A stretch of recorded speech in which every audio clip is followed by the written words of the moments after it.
Welcome to ఆర్ఎస్పీస్ friends. ఈరోజు ఆర్ఎస్పీస్లో కారంగా పుల్లగా ఆలూ ఫ్రై చేసుకుందాము. చాలా టేస్టీగా ఉంటుంది. తక్కువ టైంలోనే మనం ఈ రెసిపీని ప్రిపేర్ చేసుకోవచ్చు. దానికోసం నేను ఇక్కడ 5 మీడియం సైజు ఆలుగడ్డలు తీసుకున్నాను. 1/2 kg. చిటికెడు సాల్ట్ వేసి బాయిల్ చేసి పీల్ చేసి పెట్టుకున్నాను. ఇప్పుడు ఇవి స్లైసెస్ గా కట్ చేద్దాం.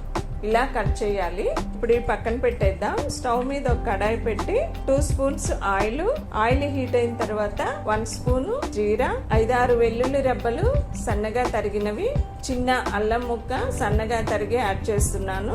2 మిర్చి చిన్న పీసెస్ గా కట్ చేశాను. 1/2 స్పూను పసుపు. ఇవన్నీ 10 సెకండ్స్ ఈ ఆయిల్లో ఫ్రై అయిన తర్వాత ముందుగా మనం కట్ చేసి పెట్టుకున్న ఈ ఆలూ స్లైసెస్ ని యాడ్ చేద్దాం. టేస్ట్ కి సరిపడా సాల్ట్ చూసి యాడ్ చేసుకోండి. ఫ్లేమ్ మీడియం టు లోకి అడ్జస్ట్ చేసుకుంటూ 5 మినిట్స్ వరకు ఈ ఆలూని మనం ఫ్రై చేసుకోవాలి. ఇలా మిక్స్ చేసుకుంటూనే ఫ్రై చేసుకోవాలి. 1.5 స్పూను కారము, 1 స్పూను గరం మసాలా, 10-15 మిరియాలు ఇలా కచ్చాపచ్చాగా దంచి యాడ్ చేశాను. కస్తూరి మేతి 1/2 స్పూను. ఈ స్పైసెస్ ఆలుకు పట్టేలాగా 2 to 3 మినిట్స్ ఫ్రై చేసుకుందాం. 2 మినిట్స్ తర్వాత పచ్చి మామిడికాయ ఇలా తురిమి 2 స్పూన్స్ యాడ్ చేస్తున్నాను. ఈ మామిడికాయ తురుము పుల్లగా లేదు, అందుకని 2 స్పూన్స్ యాడ్ చేశాను. పుల్లగా ఉన్నట్లయితే 1 టీ స్పూన్ అయితే సరిపోతుంది. మామిడికాయ పులుపుని పట్టి యాడ్ చేసుకోవాలి.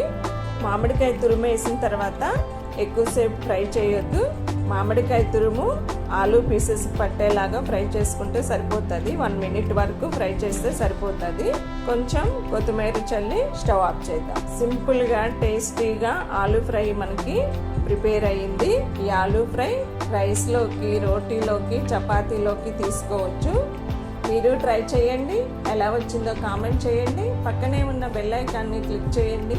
Thank you for watching.